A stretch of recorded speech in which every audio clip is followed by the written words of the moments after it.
Hello, my dear future chartered accountants. I'm your friend and educator CA Raj K Agrawal, an All India rank holder in CA exam. लेकिन आज मैं आपको पढ़ाने नहीं आया हूं, बल्कि एक ऐसे टॉपिक को डिस्कस करने आया हूं जिसका सपना हर CA एस्पायरेंट एक ना एक बार जरूर देखता है, and that is All India rank in CA exams. Yes, AIR.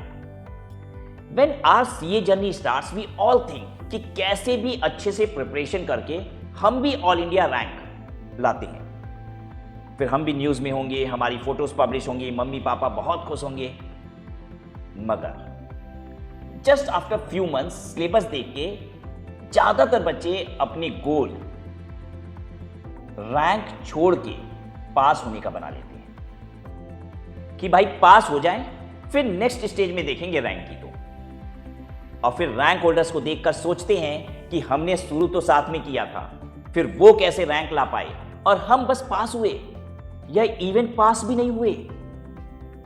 तो क्या रैंक लाना इतना टफ है? क्या आप जैसे बच्चे इसे नहीं पा सकते? जिनकी रैंक आती है वो बच्चे ऐसा क्या करते हैं?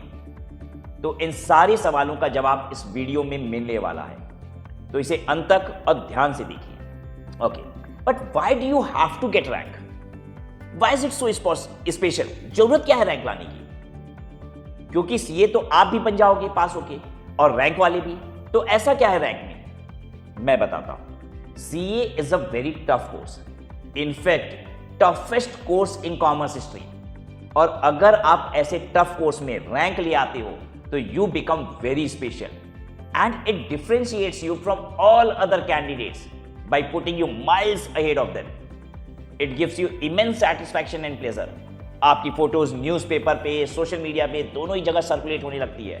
आपको ना पॉडकास्ट के लिए इनवाइट्स मिलने लगती है कि बताइए भाई आपने कैसे ये उपलब्धि अचीव की है। ये खुशी आपको कोई दूसरी चीज नहीं दे सकती। नहीं, जब सब कोई हमारा नाम लेता है ना, नाम रटते हैं, मेरी वाहवाही करते हैं, इससे बड़ी दूसरी खुशी हो सकती है क्या? और ये खुशी जीवन भर आपको प्राउड फील करवाती है। जब एक बार रैंक आ जाएगी ना, तो आप भी मेरी तरह बार बार बताओगे, जैसे मैं बोलता हूं ना, I am rank holder in CA exam, ठीक है, जो बहुत कम लोगों के पास है कहने के लिए, राइट? बहुत सारे फायदे हैं रैंक के, ठीक है, जॉब्स इजीली मिलती है, राइट? 10 लोगों ने अगर अपना रिज्यूमे डाला हुआ है फॉर द सेम वैकेंसी, तो ऑब्वियसली किसी की रैंक है तो उसे बहुत प्रायोरिटी मिल जाएगी, बहुत ज़्यादा प्रायोरिटी मिल जाएगी। यू डू नॉट नो कि रैंक को कितनी बड़ी निगाहों से देखा जाता है फॉर सीए एग्जाम्स। अब आप सोच रहे होंगे कि सर ऐसा क्या करना होगा रैंक लाने के लिए? क्या हम भी रैंक ला सकते हैं? तो हाँ, बिल्कुल। Let's come to the point that what we need to do in order to get the rank. I hope कि आप सभी को यह बात मालूम है कि the foremost and the basic requirement of getting rank is कि आपको दोनों ग्रुप्स के एग्जाम साथ में देने होंगे। अलग अलग एक एक ग्रुप के एग्जाम देके आप रैंक होल्डर नहीं बन सकते। इन अ सिंगल सिटिंग दोनों ग्रुप का आप अटेम्प्ट कीजिए पेपर। सो रैंक लाना है तो दोनों ग्रुप का एग्जाम एक साथ अपीयर करना होगा। And if you have to attempt both groups together, तो आपको करनी होगी प्लानिंग, वो भी फ्रॉम डे 1। द डे आपने डिसाइड किया कि मुझे कुछ बनना है, और वो क्या बनना है? Chartered accountant. You will have to plan कि आपको पढ़ना कैसे है, क्लासेस कब शुरू करनी है, आपको क्या सेक्रीफाइसेस करने पड़ेंगे, and you will also have to start your preparation accordingly from that day. अब सबसे बड़ी चीज, आपको पता है सेल्फ बिलीफ कि मैं रैंक ला सकता हूं या ला सकती हूं और मुझे रैंक लाना है। आपको खुद पे विश्वास करना होगा, कंटिन्यूअस उस माइंडसेट में रहना होगा कि I have to get rank in CA exams. And for this mindset avoid every kind of distraction. आपको सारे डिस्ट्रैक्शन से खुद को दूर करना होगा, whether it is social media और इवन न्यूज। जरूरत नहीं है न्यूज की। आप लोगों की लैंग्वेज में बोले तो फोमो से बाहर आना होगा। अगर आपको ये नहीं पता होगा कि कौन सी रील ट्रेंड कर रही है आजकल, what's happening between Russia and Ukraine, तो भी आपकी लाइफ में कोई चेंज नहीं आने वाला, ठीक है? तो इन्हें अवॉइड कीजिए। The next most important ingredient are self study and consistency. सिर्फ पढ़ाई नहीं, कंसिस्टेंसी भी। आपको सेल्फ स्टडी करने के लिए क्लासेस ओवर होने का वेट बिल्कुल नहीं करना है, बल्कि क्लासेस के साथ साथ ही आपको सेल्फ स्टडी भी करनी है। कोशिश करिए क्लास में जो पढ़ाया जाने वाला है वो प्रॉब्लम पहले से सॉल्व करिए। एक बार खुद से पढ़िए और सॉल्व करिए। कोशिश करिए, फिर क्लासेस में उसे चेक कीजिए और देखिए कि where you have made the mistake, and in case you have made the mistake do it again after the class. ऐसे आपको चीजें मेमोराइज होती जाएंगी, राइट? पता है, आप जब कोई भी चीज गलती करते हैं ना तो आप तेजी से उसे सीख जाते हैं। जैसे मैं क्या करता हूं, जब भी मैं क्लासेस लेता हूं और कोई भी एक कॉन्सेप्ट को सिखाता हूं तो उससे एक इमीडिएट शॉर्ट एग्जांपल बनाता हूं, और इस एग्जांपल में एक ट्रिक होता है जिससे सचमुच बच्चे की गलती हो जाए। ये इंटेंशनल होता है, मैं चाहता हूं कि बच्चा गलत कर दे और ऐसा ट्रिकी क्वेश्चन बनाता भी हूं, ठीक है? तो बच्चा जब उसे गलत कर देता है ना, तो अब उसको जब वो बात सही पता चलती है तो उसे जीवन भर याद रहती है। अच्छा, ये वाली बात पे हम ध्यान नहीं दिए थे और गलत हो गया था, जीवन भर उसे वो बात याद रहती है। And you will be able to retain it till exam and follow this practice consistently every day. Actual में होता क्या है कि जब हमें बहुत अच्छे से कोई चीज आती है और उसके बाद हम प्रैक्टिस करते हैं और हमने सही कर दिया, तो कुछ हमसे गलती तो हुई नहीं कि कोई बात हमें ध्यान रहेगी, मेमोराइज रहेगी, तो कोई भी बात बहुत ज्यादा हिट नहीं करती, क्योंकि अभी अभी हमने पढ़ा था ताजा ताजा, तो चीजें याद भी अच्छे से थी और इसीलिए तो गलती नहीं हुआ, राइट? लेकिन वो बाद में धीरे धीरे वॉश आउट होने लग जाती है। लेकिन अगर कोई चीज आपने फर्स्ट डे गलती की थी ना, तो वो तो पक्का कभी वॉश आउट नहीं होगी, वो हमेशा याद रहेगा। अच्छा, अब ये भी नहीं कि एक दिन में आपको 16 घंटे पढ़ने हैं और नेक्स्ट डे आपने से 5 घंटे पढ़े, इससे कोई फायदा नहीं होने वाला है। आपको आर्ट्स नहीं बल्कि कॉन्सेप्चुअल क्लैरिटी पे फोकस करना है, और साथ ही साथ ये भी याद रखना है कि नो मैटर व्हाट हैपेंस, आपकी coaching classes at least 6 month prior to exam over हो जानी चाहिए in case of CA final. और अगर आप इंटरमीडिएट वाले हैं तो एग्जाम से कम 3 महीना पहले आपका क्लासेस खत्म हो जाना चाहिए। And your last 6 month for CA final and last 3 month for CA intermediate student should only be focused on revision, test series and previous year paper solving, क्योंकि आपको दोनों ग्रुप देने हैं। And with the vast syllabus एक साथ 6 paper attempt करना requires a lot of revision and writing practice also.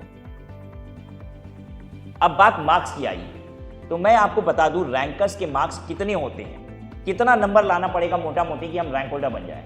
Generally marks of rank holder range between 62% to 75% in CA final. और intermediate में रैंक अगर लानी है तो रैंक होल्डर्स के जो मार्क्स होते हैं ना, वो 70% से 85%, 70% टू 85% के बीच में रेंज करते हैं। मतलब टॉप रैंकर्स जो है 1, 2, 3 have scored somewhere around 75% in finals and 85% in intermediate, while ranks like 40 to 50, मतलब 40 से 50 वाली rank have scored somewhere above 62% in final, मतलब वो 62% के ऊपर होगा। और इंटर में नीचे वाली जो रैंक है 40 से 50 वाली भी, उसमें भी 70 से ऊपर ही होता है, मोर देन 70% इन इंटर। तो इंटर का रेंज पता चल गया 70 to 85% होगा, और फाइनल का रेंज क्या बताया हमने, 62% टू 75% होगा।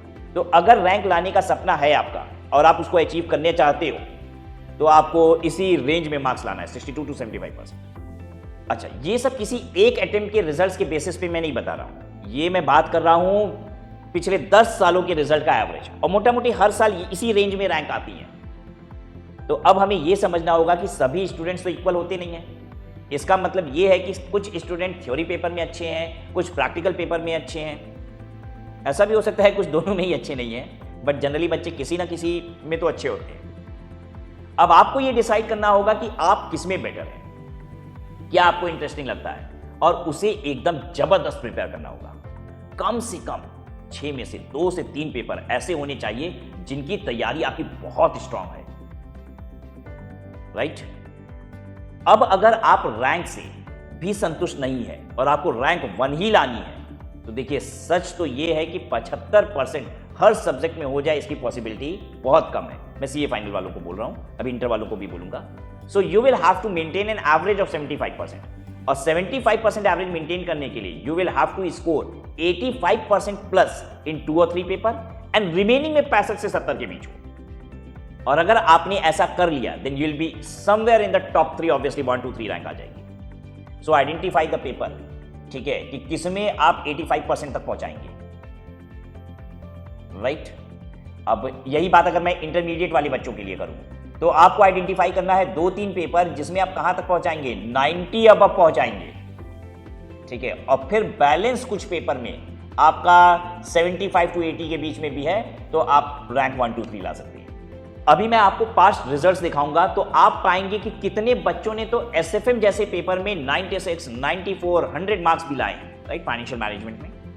मगर बाकी सब्जेक्ट में उतने अच्छे मार्क्स नहीं आए हैं, but they have maintained an average. तो आप भी ऐसा टारगेट करिए, focus on 2-3 papers for which you will prepare very strongly, जिसमें आप कोशिश करेंगे कि भाई 85 प्लस तक जाएं, और बाकी में 65-70 आने दीजिए ना, कोई टेंशन नहीं है, आप टॉप 3 रैंक में हैं। चलिए अब आपको दिखा के ही समझाते हैं। So let's see the mark sheet of rank 1 of November 22 CA final examination. आप देखिए FR, SFM एंड IDT के मार्क्स देखिए 85, 86, 82, वेयर बाकी में बिटवीन 70 to 80 है। कॉर्पोरेट एंड इकोनॉमिक लॉज में तो it's even lower than 60। Rank 1 है क्योंकि मेंटेन हो गया ना एवरेज। 2-3 सब्जेक्ट स्ट्रांग बनाइए, 3 सब्जेक्ट यहाँ पे स्ट्रांग था, देख लीजिए रैंक 1 आ गई। 3 सब्जेक्ट में 85 तक पहुंचाने की कोशिश कीजिए, 85 तक। तो अगर आपके 2 या 3 पेपर बहुत अच्छे हो जाते हैं और बाकी में अगर थोड़ा कम भी होता है, you are into top rank holders.